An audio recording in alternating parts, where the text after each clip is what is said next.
자, 오늘은 좀 특별한 금융시간 여행을 떠나볼까 합니다. 무려 1972년으로요. 50년도 더 된 과거인데 이때 한 분석가가 100년치 시장 데이터를 싹 다 뒤져서 내린 결론이 있거든요. 이걸 같이 살펴보면서 시간이 지나도 변치 않는 투자의 지혜가 뭔지 한번 파헤쳐 보겠습니다. 네, 그래서 오늘 우리가 따라가 볼 여정은 이렇습니다. 먼저, 왜 100년이나 되는 데이터를 봐야 하는지부터 시작해서요. 시장을 세 개의 시대로 나눠볼 거고요. 그 유명한 2차 대전 이후의 엄청난 호황기, 그리고 당시 분석가의 과거 판단을 엿본 다음에 1972년 시장에 대한 최종 결론, 그리고 마지막으로 시대를 초월하는 투자 원칙까지 차근차근 짚어보겠습니다. 자, 그럼 첫 번째 이야기부터 시작해볼까요? 모든 투자의 기본은 뭐니 뭐니 해도 과거를 아는 거잖아요. 근데 과연 이 100년이나 되는 과거 데이터가 정말 미래를 예측하는 데 도움이 될까요? 한번 알아보죠. 이게 바로 오늘 우리가 함께 살펴볼 1972년의 그 분석가가 던졌던 아주 근본적인 질문입니다. 도대체 언제 주식이 너무 비싸다고 말할 수 있는가? 여러분도 궁금하지 않으세요? 이 질문에 대한 답을 찾으려고 이분이 진짜 대단한 일을 합니다. 1871년부터 1971년까지 자그마치 100년치 데이터를 전부 다 분석한 거죠. 그러니까 핵심은 이거죠. 우리는 지금부터 이 1972년 초에 나온 아주 상세한 분석 자료를 일종의 렌즈처럼 사용하는 거예요. 이걸 통해서 당시 주식시장이 어땠는지를 평가해보고 더 나아가서 지금 우리에게도 적용될 수 있는 그런 시장가치 평가의 원칙을 배워보는 거죠. 자, 그럼 다음으로 넘어가 볼까요? 이 분석가가 시장 역사를 어떻게 바라봤는지 70년이라는 긴 시간을 세 개의 아주 독특한 시기로 딱 나눠서 설명을 하는데요. 이게 시장의 큰 흐름, 장기적인 패턴을 이해하는 데 정말 중요한 부분입니다. 자, 이 타임라인 한번 보세요. 시장의 성격이 시대별로 어떻게 달라지는지 한눈에 보이니까 정말 흥미롭죠. 먼저 1900년부터 24년까지는 짧은 주기가 계속 반복되면서 연평균 3% 정도로 그냥 천천히 성장했어요. 근데 그 다음 25년은 정말 드라마틱합니다. 새 시대라고 불릴 정도로 엄청난 호황에 왔다가 대폭락을 맞았죠. 그래서 성장률이 오히려 연 1.5%로 더 떨어졌어요.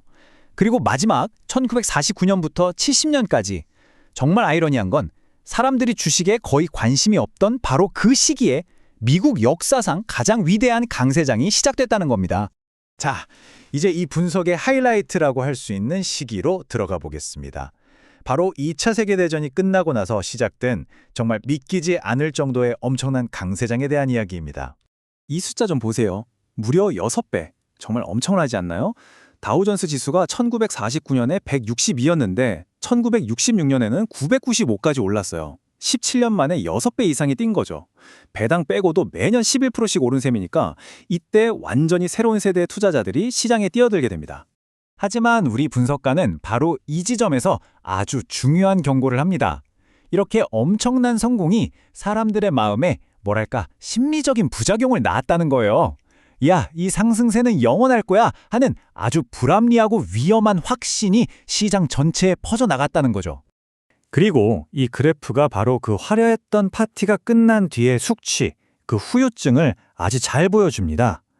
1968년부터 70년까지의 하락률이 마이너스 37%였거든요. 이게 어느 정도냐면 정말 나라의 운명이 어떻게 될지 모르던 2차 대전 때 진주만 공습 직후의 하락률이랑 거의 맞먹는 수준이었어요. 그만큼 충격이 컸다는 거죠. 자, 이제부터가 이 분석의 진짜 핵심입니다. 이 분석가가 과거에 자기가 했던 시장 예측들을 아주 솔직하게 다시 꺼내보거든요.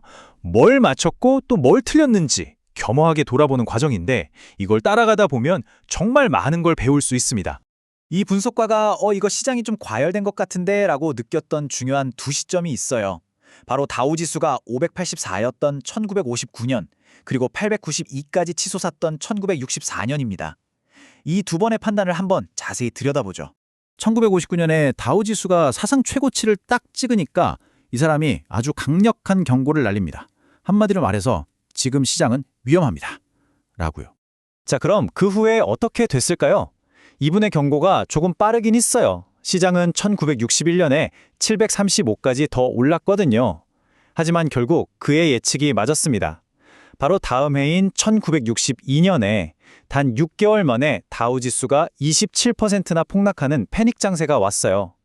특히 그때 제일 잘 나가던 성장주, 예를 들면 IBM 같은 주식들은 반토막이 났습니다. 50% 이상 폭락한 거죠.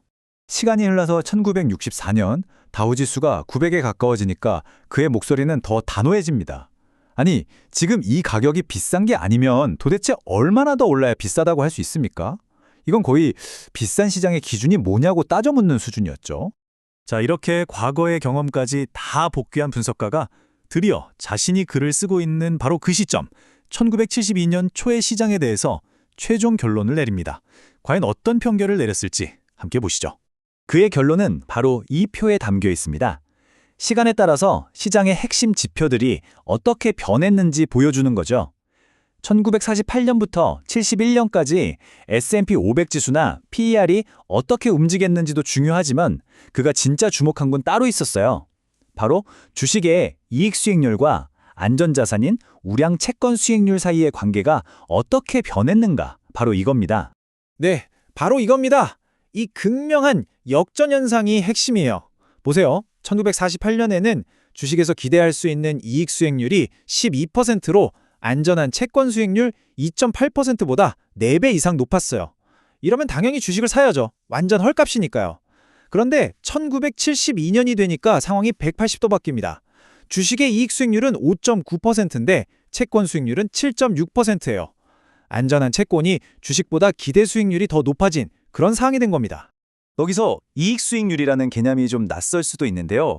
이게 바로 1972년 시장을 분석한 핵심 열쇠입니다. 어렵게 생각할 것 없이 그냥 우리가 흔히 아는 PER, 주가 수익 비율을 뒤집은 거라고 보시면 돼요. 이익분의 주가 이렇게 계산하는데 이게 왜 중요하냐면요. 주식의 기대 수익률과 채권의 수익률을 같은 선상에 놓고 직접 비교할 수 있게 해주거든요. 아주 유용한 도구죠. 자, 이렇게 100년이라는 어마어마한 데이터를 분석하고 내린 결론을 바탕으로 이 분석가는 몇 가지 아주 명확하고 실용적인 투자 원칙을 제시합니다. 놀라운 건 이게 50년 전 이야기인데도 지금 우리에게도 똑같이 적용된다는 거예요. 시장이 더 이상 매력적이지 않다고 판단될 때 그는 이런 원칙을 지켜야 한다고 말합니다. 첫째, 절대 빚내서 주식하지 마라. 둘째, 여기서 주식 비중을 더 늘리지 마라. 그리고 셋째, 만약 필요하다면 주식 비중을 절반, 50% 이하로 줄이고 그 돈은 안전한 우량채권이나 예금으로 옮겨둬라. 아주 명확하죠? 자, 이렇게 1972년의 분석을 쭉 따라와 봤는데요. 이게 우리에게 마지막으로 이런 질문을 던지는 것 같습니다.